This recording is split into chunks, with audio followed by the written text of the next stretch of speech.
I'm Roniel, I'm Duran. and here's our second installment of WCF. Today, we're going to look at another application, which is still a casino client, except this time it's not the manager's the client. And this application allows a person to place bets or a player to place a bet, and then it also has the player's balance. Let's set up our external proxy using the AppSec Labs Toolkit. We go here to using external proxy.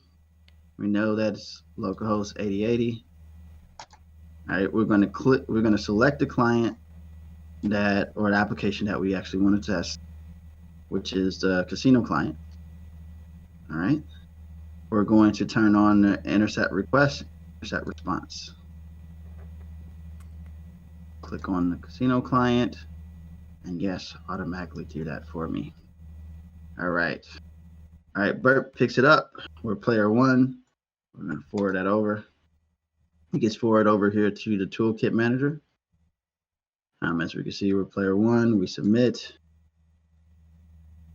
Look at the response. See what we have here. All right, just results of balances -1. Oh wow. Oh, we're in a negative. How do we get to that?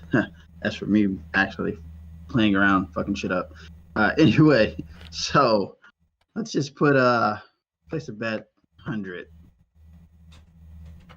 All right, here. You're gonna really go all. I mean, if these guys are the mob, prepare to lose some limbs. Yeah,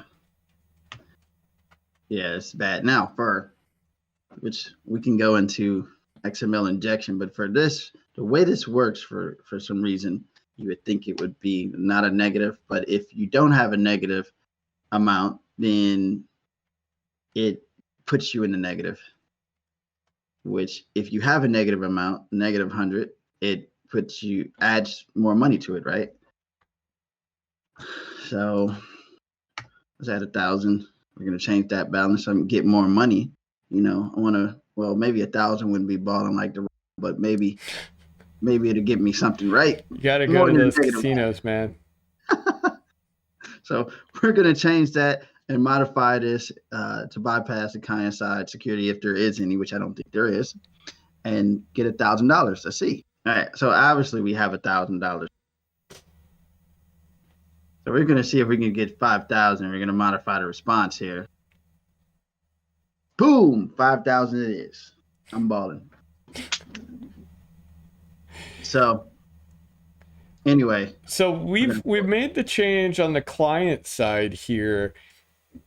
Is it going to replicate to the server? Meaning, you'll hear in the web world a lot of times you'll see people cry foul if you change the response and say at that point you're just hacking the client. But that's not actually necessarily accurate, is it? And no. that sits in this world too. So you've made the change here. The client is going based off that change. But what's going to happen on the server side in this case?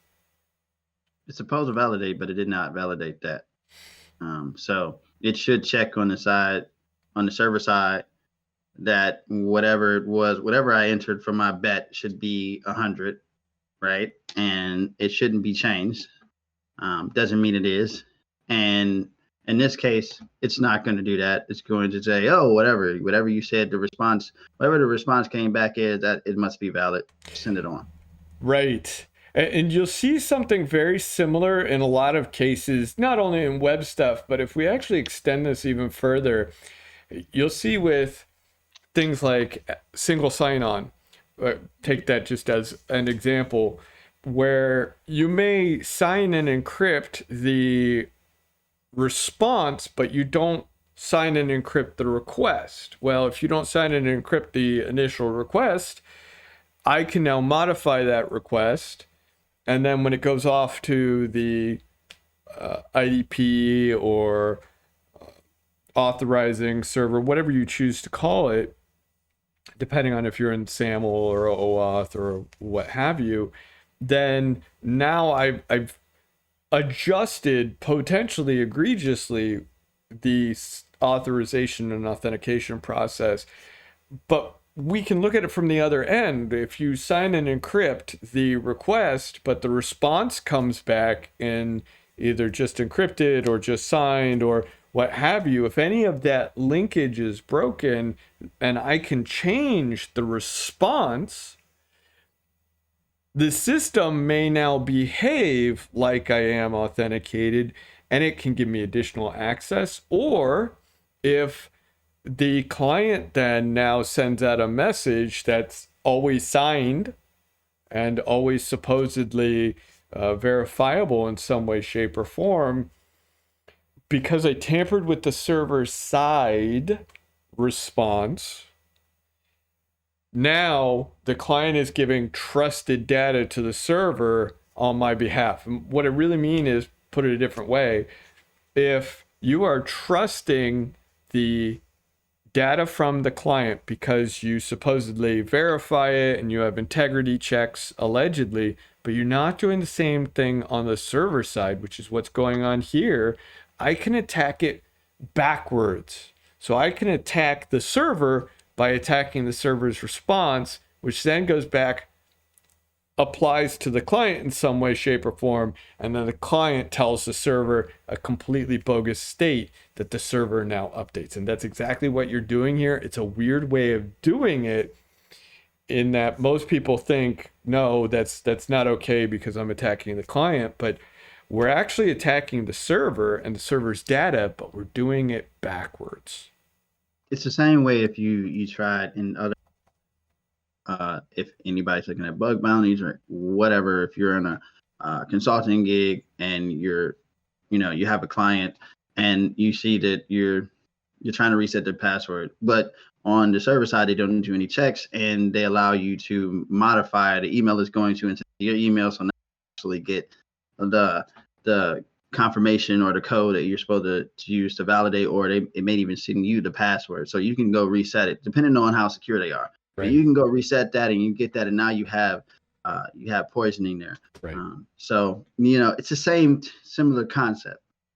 The basic idea is do not accept any input from any user, and validate on both ends, the client side and the server side. Right. Do not accept anything. Right. Users will trick you. Right. And all of this really goes back to the age-old trust no one. Yep. Trust no one and nothing, and don't believe that anything is 100% secure. Yep. Yeah. Your baby is not 100% secure. I'm sorry. Sorry to tell you guys. And as we can see, this is definitely not secure. It's not actually a good application either. On the next episode, we'll go a little bit more over some injection techniques. This pretty much shows you how you can bypass client side. You can, server side bypasses. As you see, we modified the response and the server gave us back whatever we wanted. You could also do that in the client side. However, we had some issues here with this application. Also, we notice again that it is, even with this application, it is not encrypted.